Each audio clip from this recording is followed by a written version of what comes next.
on operations management, but then I also just want to spend some time open mic with a bit on sort of the assignment. So if there is any questions around the assignment, we can spend some time with that. Let me just stop sharing and just make sure that I'm sharing this properly. Alrighty, I'm doing the side by side.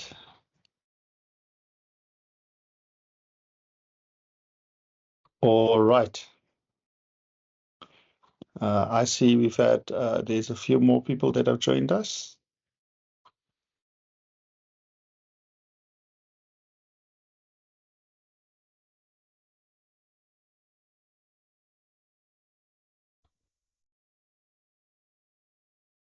Alrighty.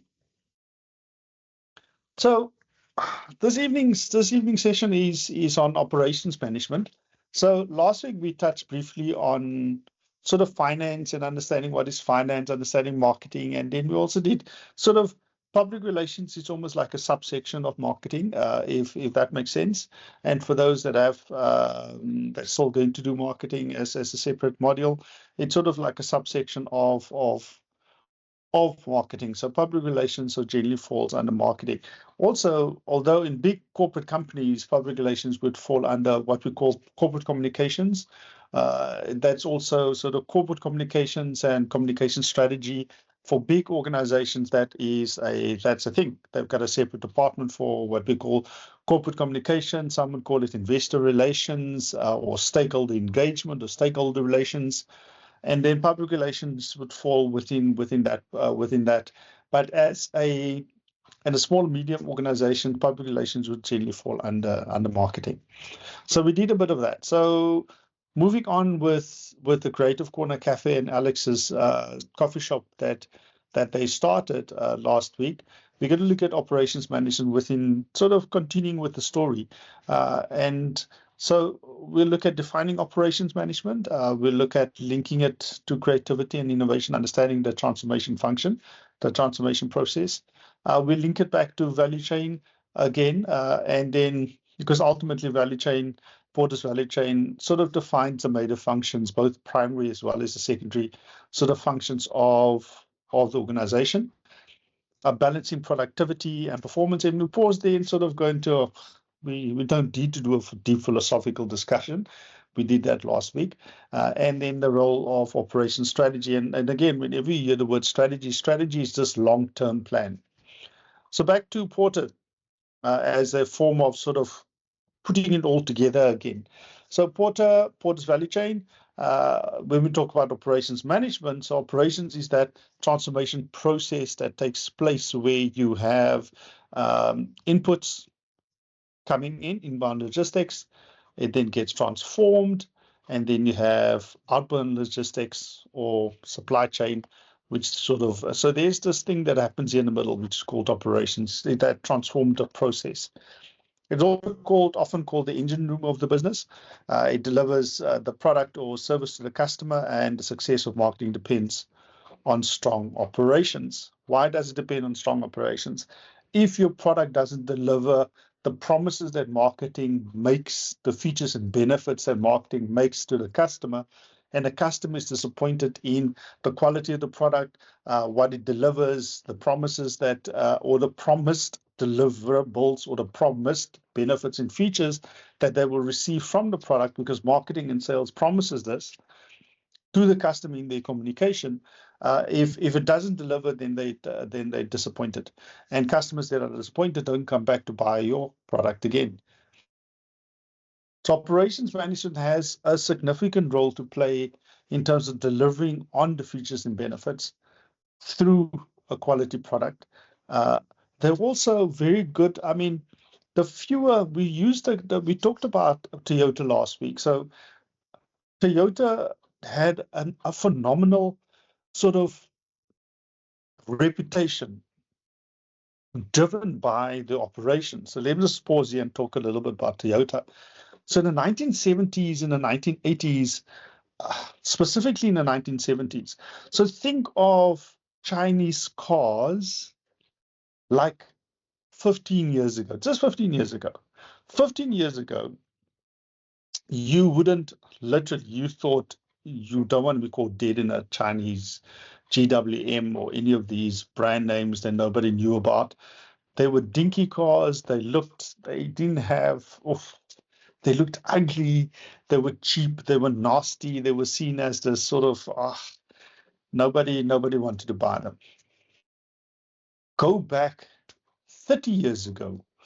And for some of you, you won't know, but Hyundai and Kia, the South Koreans or the Korean vehicle brands, were seen as just, they were the pits. They were like the bottom of the bottom. You couldn't give them away for free. Now go back even further than that, 40 years ago. So in the 1970s, when the Japanese were first introducing cars and car brands, the likes of Nissan, the likes of Toyota, the likes of Mitsubishi, all of these well-known Japanese brands, they were introducing them to the global market. They were very much seen like the Chinese cars were seen 15 years ago, very much like the Koreans were seen 30, 35 years ago. They were cheap, they were dinky, they were these small cars because, again, in Japan, the cities were bigger and cars were made for the city and the streets were narrow. And they were seen to be these cars without any imagination. They didn't go very far. And during this time in the late 1960s, now you must remember, think about Japan after the Second World War. Japan after the Second World War was destroyed. There was no manufacturing. The Allies bombed every single manufacturing facility that could make anything. They bombed it to smithereens. They bombed it to the ground.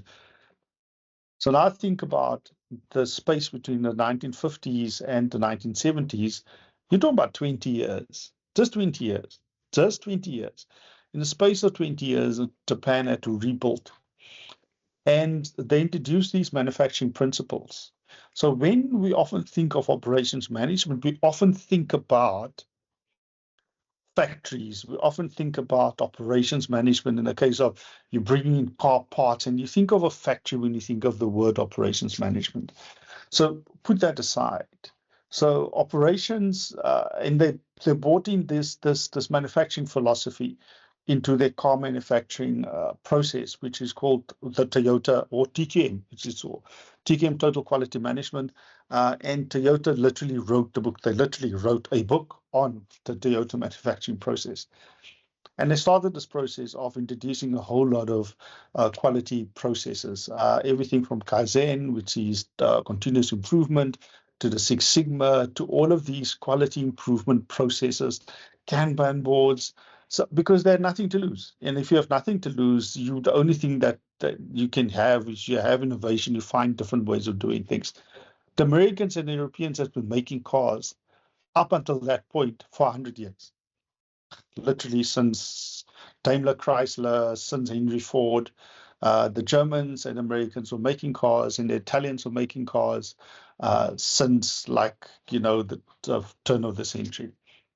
And they introduced these principles. And in the 1970s, when they started exporting these cars to the global market, nobody wanted them. They were seen as just these crappy things that nobody wants. And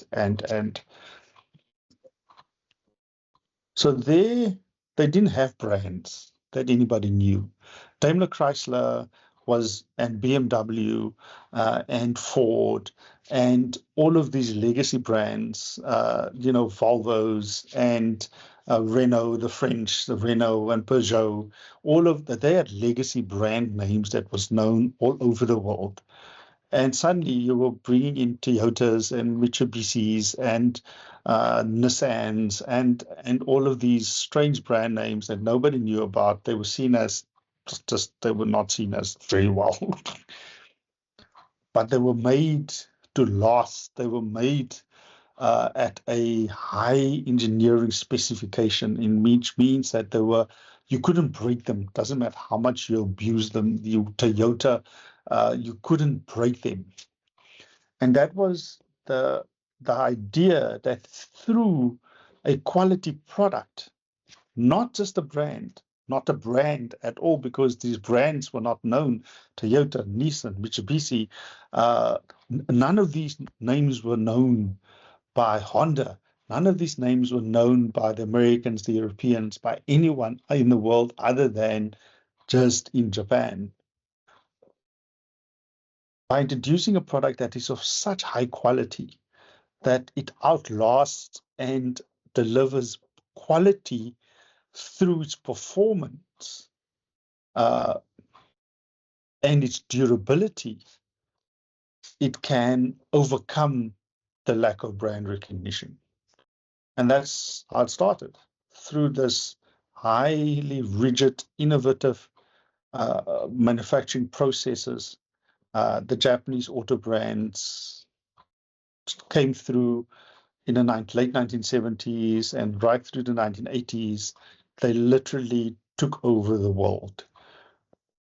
And since the early 1990s, the Toyota as a company was the biggest selling. The Toyota Corolla, the most boring of boring cars, was the highest selling vehicle model in the world for something like 20 years straight. Toyota was known for delivering vehicles that didn't break, and their slogan for many years, their brand slogan, keeps going. Toyota just keeps going. Everything keeps going right, Toyota. That is exactly what they said. And they were seen all over the world as being reliable, durable vehicles that you couldn't break, no matter how much you abuse them, all through their manufacturing process. This rigid manufacturing process that delivered quality and durability that became the brand, and not the other way around, not the brand first, and then through its manufacturing, it then tried to deliver on the brand promise. No, through its manufacturing, it then delivered against its brand promise. And through those, all of these Toyota but it wasn't just the auto manufacturers, it was all of the Japanese manufacturing processes was seen as to be the highest quality in the world. And Toyota became, not just Toyota, but Japan became known for delivering quality electronics. If you talk about electronics, if you think that Japanese auto brands were seen to be completely, useless, and I mean, the electronic brands, Sony, Panasonic, were seen to be even worse. Like we look at like Chinese brands, sometimes now we think of Chinese brands as cheap stuff, like Huawei. Like just 10 years ago, nobody would want a Huawei phone. It was sold at pep stores, and it was the cheapest thing that you could buy. Now Huawei is competing with the Koreans, with the Americans, now with Apple, and they delivering quality. So it's through manufacturing plays a significant role in a roundabout way, a significant role in delivering against the brand promise. The brand promise being the features and benefits. Back to Alex Coffee Shop. If Alex is saying that this is what I'm delivering, if this is what my promise is to you, and that is what we talked about last week, then through my quality of not just the service, but through the quality of the product that I deliver, it must speak to the brand promise. So defining operations management, it's the art and science. Interesting story about operations management, interesting story about Japanese manufacturing. In late 1970s, Japan was starting to export because their market that they needed to grow. So they started exporting to America these engineering sort of big machines that they use in manufacturing. So it was this big sort of machine that they built for this company, and then they shipped it in a crate to the company. The company, they then assembled the machine, and the engineer at the company or the technician then called them and asked them, "I'm very disappointed. It's the first time we're placing an order with you, and I'm very, very disappointed." And on the other side, the Japanese engineer was like trying to figure out what this American is saying. And he said, I don't know, we made it exactly according to the specifications that they were looking for. And he said, I'm still very disappointed because when we're in America, when we're ordering machines and equipment, they normally send a box of spares with the machine, because how else do you think we're going to repair the machine when it breaks? And the Japanese engineer was like silent for a long time, and the American was like, oh, these guys. So first I'm ordering from them and look at what they're delivering. Yes, it's made to the highest specification, but I mean, what type of service is this? And then finally the Japanese engineer like answered and said, but our equipment don't break, so we don't need to send you spares because you won't need to ever repair it. And that is what they were known for, delivering this exceptional quality and durability through the engineering. And we still, I mean, they still have that residual reputation.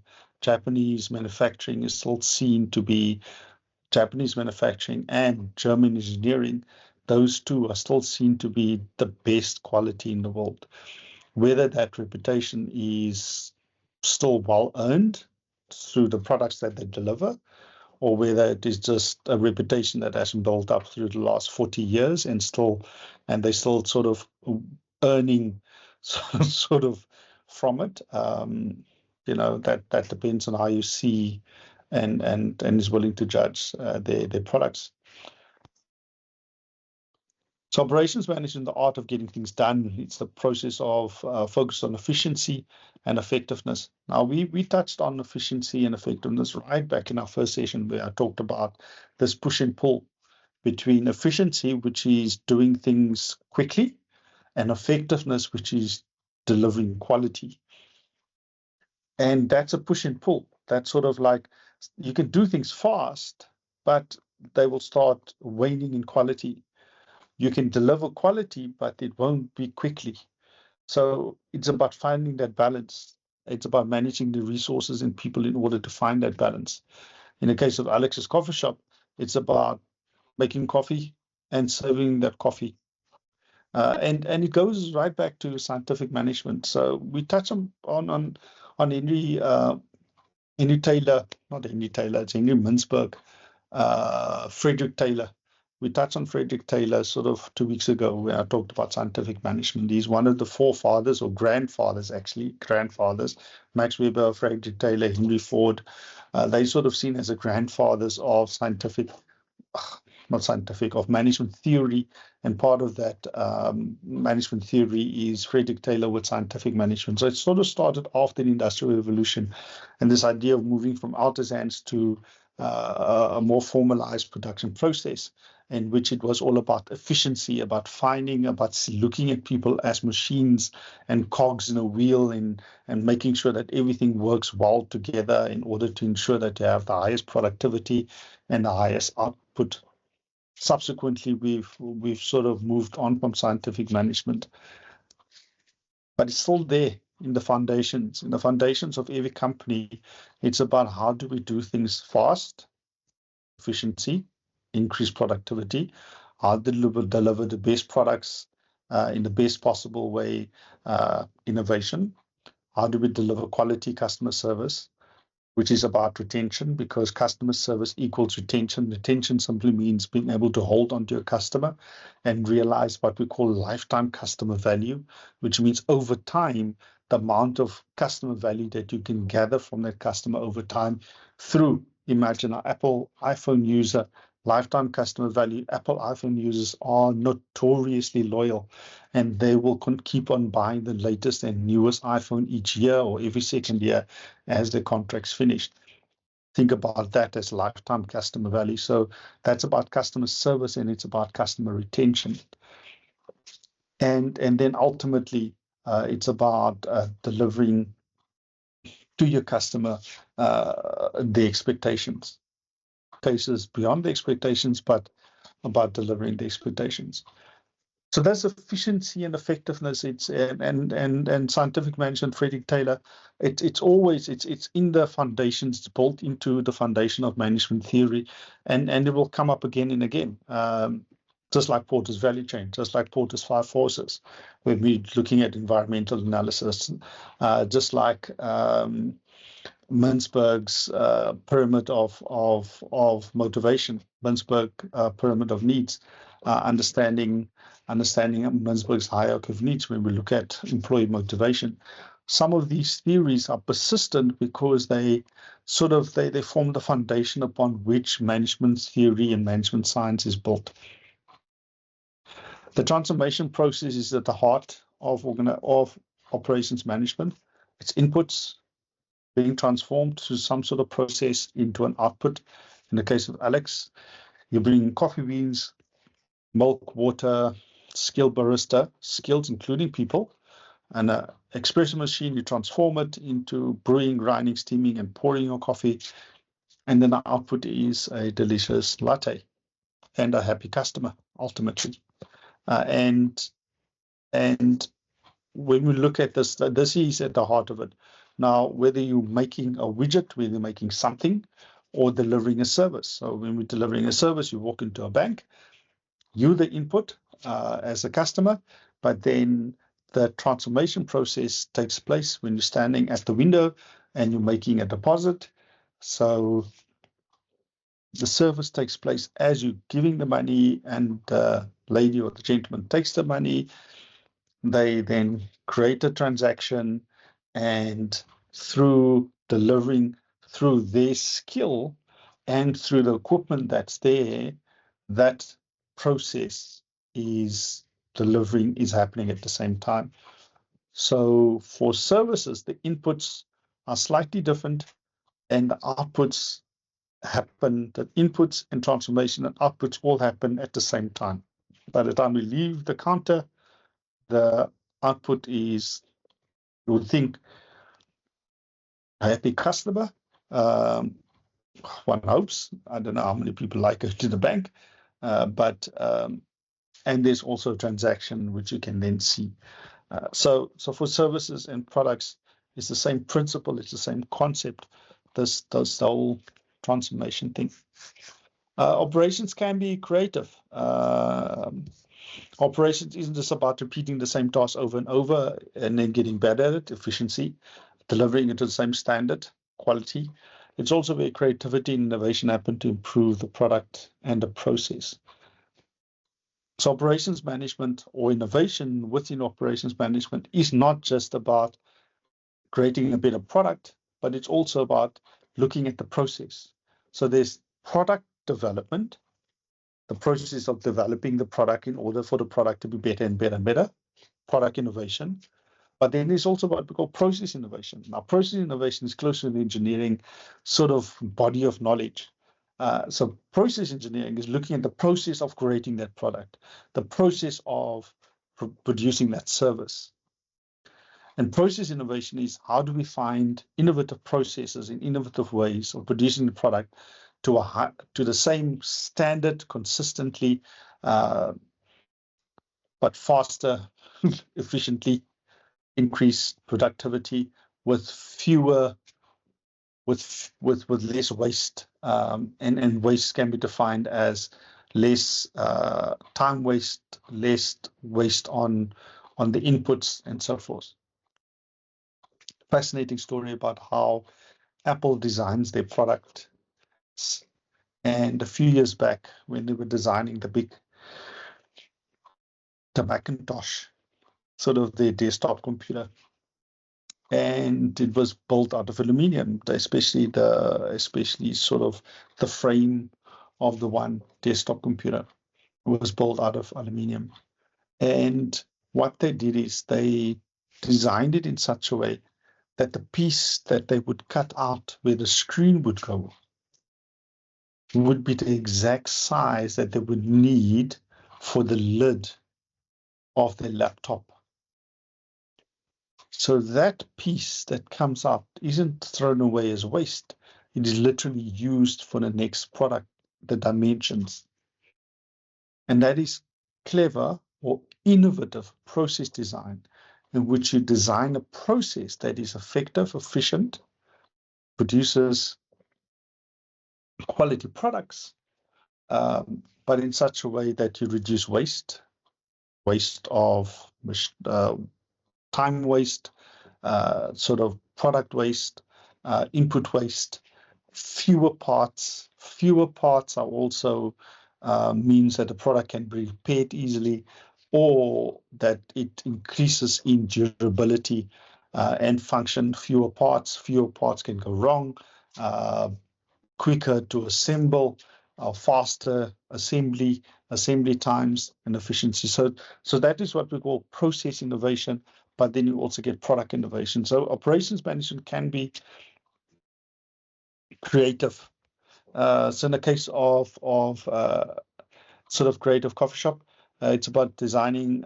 How do you ensure that your latte that you're making, whether it's made by Paul or whether it's made by Peter or whether it's made by Andrew, is the same. Doesn't matter which barista is doing it. So it's about creating a checklist or creating some sort of process diagram. It's about creating some sort of recipe that can be replicated again and again and again in order to deliver the same product that's identical. That's why every McDonald's burger, doesn't matter where in the world you go, tastes exactly the same. Doesn't matter where you are in the world. It's about creating that consistency, because you have to live up to a certain brand expectation. Because if I walk into McDonald's in Kenilworth, down in Cape Town, versus walking to McDonald's in Dubai, in Singapore, in New York, and I buy a McDonald's burger, my expectation is for it to taste in a certain way and to be delivered in a certain way. So it's about creating those checklists, process standardization, and so forth. So technology is also part of, in this grab this thing. Sorry, this is but in a way. Technology has also been a part of this process as we sort of part of operations management. And again, if you're thinking of factories, think of robotics, things of automation and how automation has improved manufacturing processes and operations management over the years, and yeah, which has been fascinating, and it will keep on doing that. Balancing value and time. So we are talking about time, which is about efficiency, but value is about delivering the best possible product, and how those two are sort of pushing and pulling against one another, and how one needs to sort of measure those, sort of hold those two in tension. For Alex, it means a delicious cup of coffee, which is delivering the value, and then also without a long wait. That old story. We go when we buy fast food. Then there's one place which sells fish and chips down in Cape Town, and it has like a sign, a massive sign above the counter which reads, "Good food takes time." Now, if I'm going into a fish and chip shop, I want to pay and I want to walk out with my food immediately. Don't ask me to wait for 30 minutes, because again, it's a fast food. It's supposed to be a fast food place. Oh yeah, they don't call it fast food any longer. They call them as quick service restaurants, QSRs, quick service restaurants, and they sell pretty good fish and good chips. So when you go there, you there's always a queue and there's always people waiting. But you go there with the full knowledge that you will wait at least half an hour. And if you're comfortable with that, you will get a good packet of fish and chips. And that is what they deliver. That's their promise. But if you go to any other shop, you know, you want it now. You don't want to wait. So the Alex is about balancing those two things, between delivering a good product without waiting a long time. And the balance is different for different businesses. So what is this process? The customer places the order, the barista grinds the beans, the espresso is extracted, milk is steamed and poured, and the drink is served to the customer. And this is this transformation process. And it can be different for different businesses. As I explained earlier, in a bank, the process is very different in the service industry, at the restaurant, or at a coffee shop. Ultimately, you should be able to measure productivity. Operations management as an area of study. Everything in business management. So think of business management as the house. As the house. Business management is the house. It's built on a foundation, and the foundation is actually humanities, social sciences and humanities. And within this house, there are different rooms, and each room is an area of study: marketing, finance, operations management, supply chain, information systems. Not IT. IT is something different, information technology, programming, etc. But information systems, it's actually a management function, which is about the networks and knowledge management, all of those type of stuff. So that's a little room inside of the house. And sometimes some rooms are bigger and some rooms are smaller. Human resource management, supply chain management, and then operations management, or production, or process management. If you're working in the banking industry, they talk about it, process design and process management.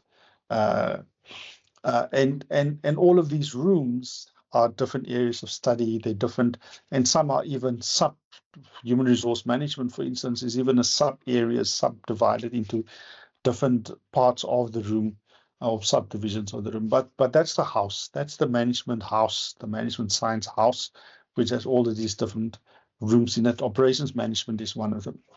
Operations management leans strongly towards sort of engineering. A lot of operations, if you're working in a factory environment, making a car, for instance, in that environment, a lot of the operations managers would have a background of being a process engineer or mechanical engineer. If it's a car, etc., they would have engineering background, and then they would move into the process management side of things, production side of things. But they would have. Wait, what happened? Sorry, guys. You are sharing a window. Just give me a thumbs up if I'm still side to side. Yes. Thumbs up. Great. You guys hasn't fallen asleep yet. This stuff is boring. You guys have most probably realized as much as you were busy reading through it. It's interesting, but it's not like, it's interesting. Let me tell you about what I'm doing this week. It's all about operations. It's not like that. I'm sorry. But listen, just get through it. For some of you, you might find it interesting. For others, you might go, oh, this is such a drag reading through these chapters. And there's 2 chapters, one in the beer and one in Erasmus. And I can tell you the Erasmus reading is so many blocks, so many arrows, so many squiggly lines. There's even whole areas where there's formulas and stuff. Please, God, no, you don't need to read those formulas and those calculations and things. Focus on the outcomes when you're reading through the different chapters. The reader isn't very good at pulling out the chapter and saying, in this chapter, only read through these page numbers, unfortunately. But please do focus on the outcomes for each before you start reading through the entire chapter 11, because the entire chapter 11 is massive for the Erasmus reading, and it includes so many things.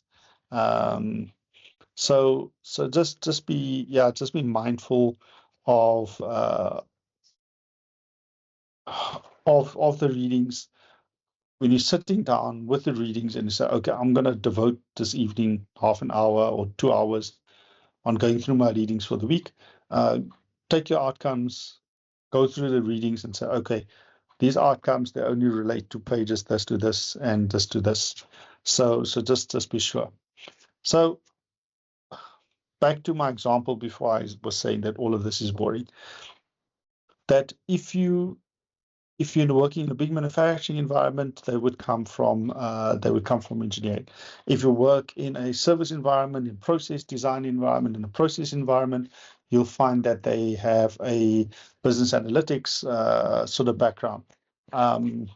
That type of background. So the business analytics, they'll have a process background.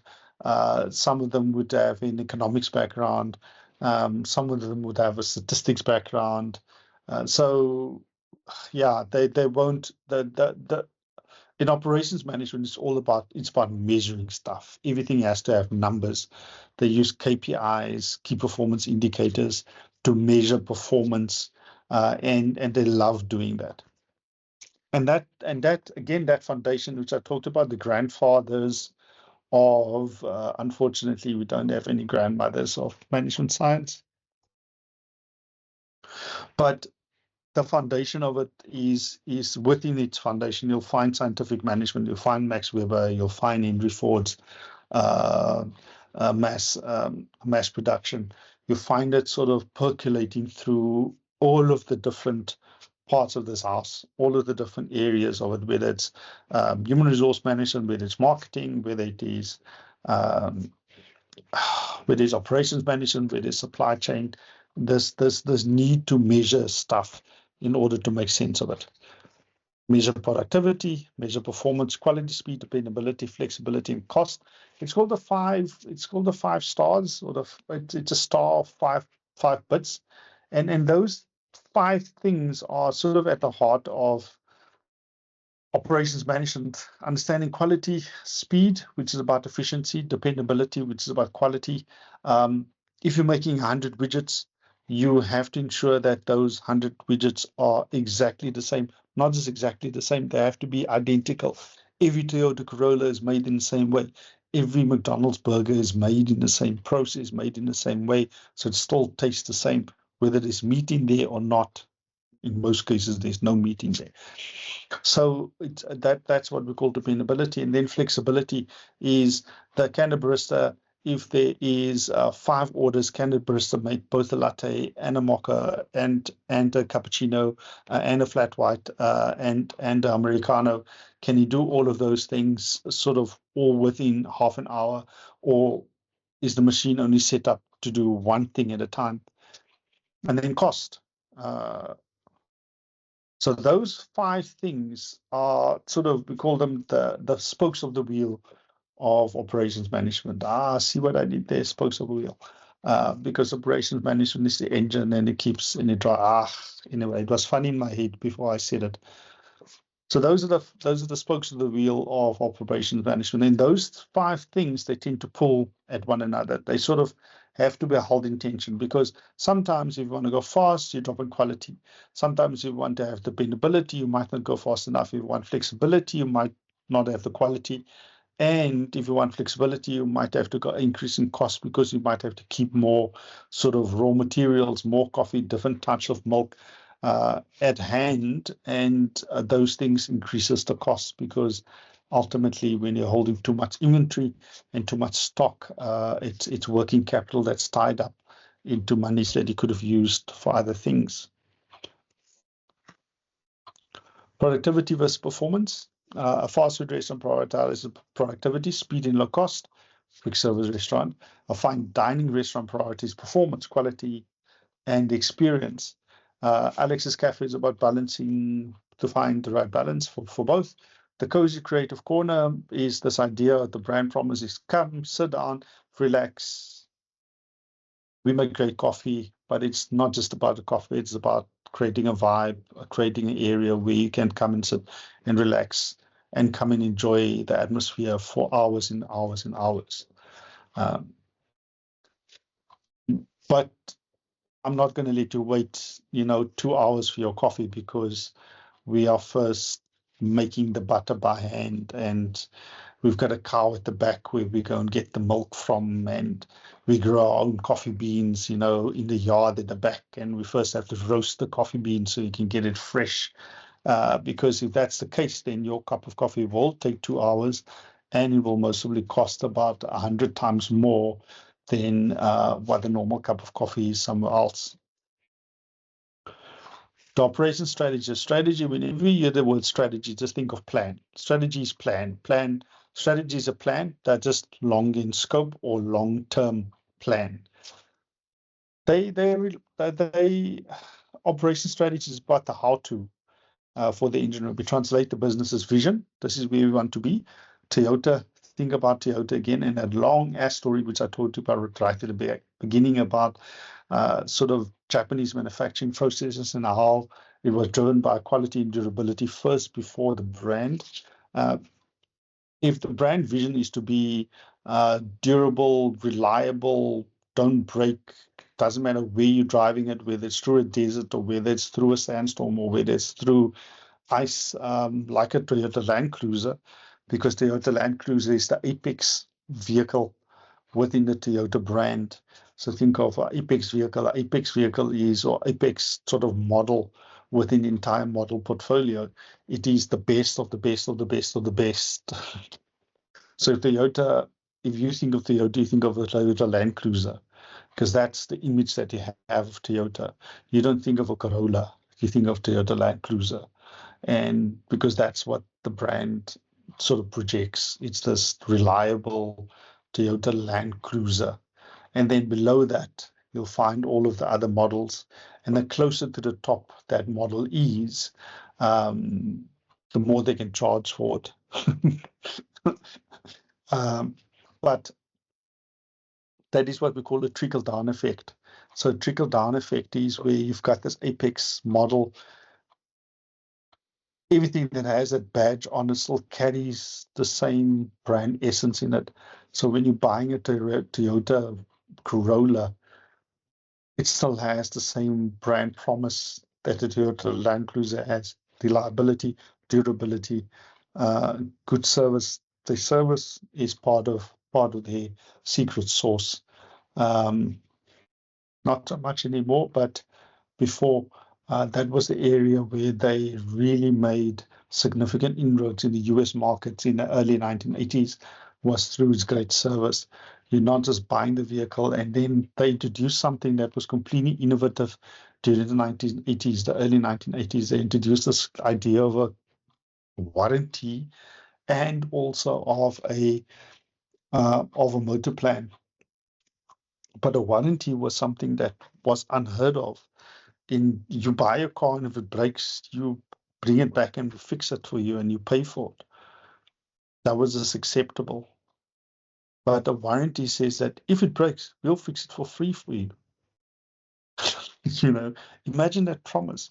When the Chinese came into the South African market with their vehicles, they were the first ones that introduced a 150,000 kilometer, 7-year warranty on their vehicles.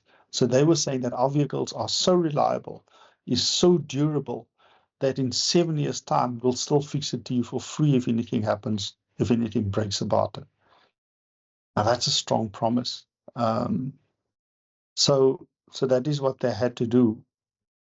And because of the vision was that we want to introduce this brand that is. And that was the gap in the market. The Italians had style, the Germans had performance, the French had quirkiness, the British had boarding cars, Ford had big muscle cars. Ford was seen as, literally the blue oval was seen as the everyday worker, sort of the poor man's Porsche. It was seen as the worker man's blue collar vehicle. And then so the Americans had Ford, which was seen as the everyday worker sort of model. The Germans had performance for Porsche, Mercedes-Benz. Mercedes was about luxury. Porsche was about performance. BMW was about affordable performance, and the Italians had style, the French had quirky, and Toyota had durability. The Japanese had durability, and we will outlast you. Doesn't matter where you throw us, we will still be there. So that was sort of their brand promise. And operations strategy is about how do we align what we create through this transformation process that's aligned to our brand promise. And then in terms of what is the Creative Corner Cafe's strategy? Alex's business strategy is to be a premium, cozy spot for students. Therefore, the operation strategy must be designed to support this vision. High quality beans, good baristas, dependable and friendly customer service, flexibility to create seasonal specials and custom drinks, innovation, invest in the atmosphere, music, seating that encourages customers to stay, relax, free Wi-Fi, unlimited free high-speed Wi-Fi. This strategy makes the brand promise real. So the marketing makes a promise, finance provides the resources to keep the lights on, but operations is where the promise is delivered to the customer every single day. So operations management is about a transformation process, which is the heart of value chain. It strikes a balance between productivity and quality. A clear operation strategy drives it. Plan, strategy equals plan, long-term plan. It utilizes creativity, technology, innovation to drive that improvement. It's not just product improvement, not just creating new things and improving the product through innovation, but also process innovation. And it is where the brand promise becomes a reality. And it is such an important, think again of the house of management science, management theory. Operations management would be the kitchen. If the lounge where you come in is marketing, the operations would be the kitchen. What would be the garage or the bedrooms? Maybe you guys can put it into the comments there. Which ones would be the bedrooms? Which function would be the bedrooms? Anyway, good. I hope that that session was, or at least my ramblings made a bit more sense. It's such a great subject area if you really want to get into it. But oh my God, you must be highly motivated to get into it, because if you're not that way inclined, it will put you asleep. I'm sorry. But again, if you're that way inclined, you will get excited. Oof. And I promise you, if you go down a rabbit hole, you'll find some really interesting stuff on where there's different formulas and they talk about, oh my word, and that is that side. And then there's the innovation when it comes to manufacturing and factory innovation. At the moment, there's a factory in China that is completely run by robots, runs 24 hours a day, 7 days a week. There's very few people at the factory, but it's completely operated and run by robots, completely automated. And robotics is combined with AI is going to revolutionize manufacturing processes over the next 10, 15, 20 years. Yeah,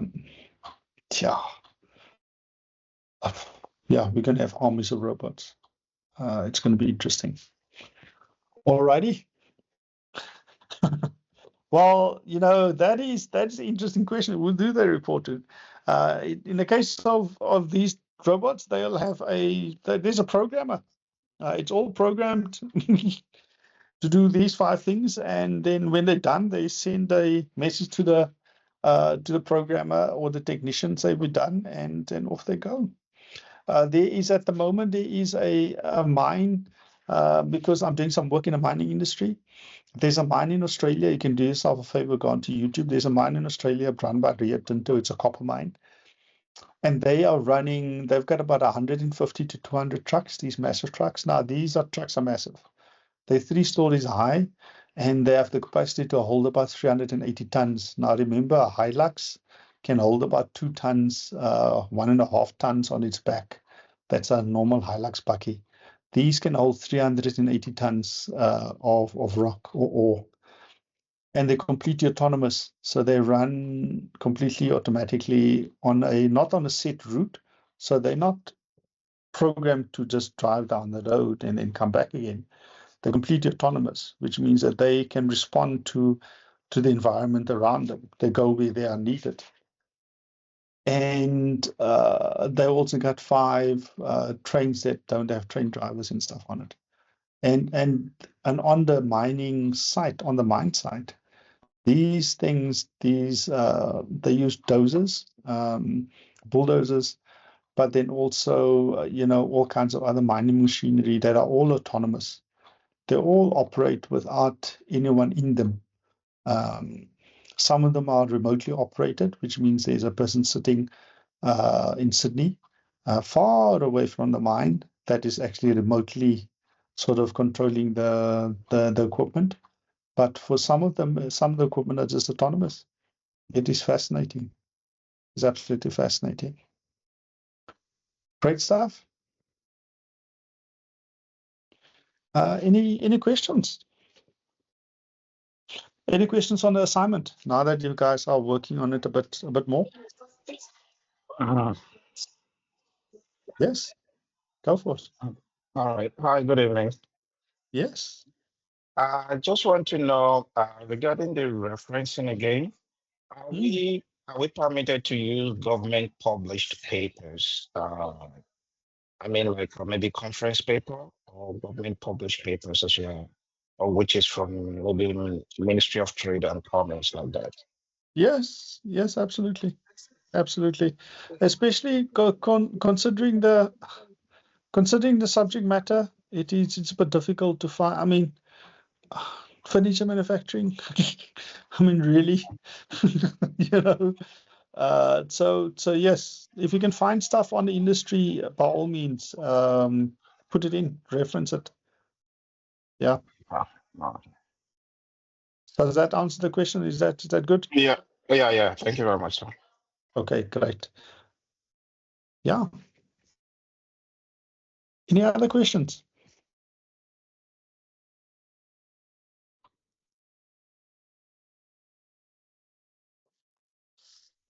Excellent. And on that very happy note, I bid you adieu. Thank you very much, everybody, for Lerato. Yes. No questions. Okay. Comments? Any comments? We just want to finish the assignment and submit. Go for it. Please, as I said last week, please don't put too much pressure on yourselves. Please, guys. I know some of you are aiming like for 80s and stuff, but please just be gentle with yourself. Just make sure, just get it done. Actually, sometimes good enough is good enough. And sometimes that's good enough, Yeah. All right. Good luck. And I'll see you guys again next week. Cheers. Yes, thank you. Alrighty. Cheers, guys. Bye. Thank you. Thank you very much. Thanks, guys.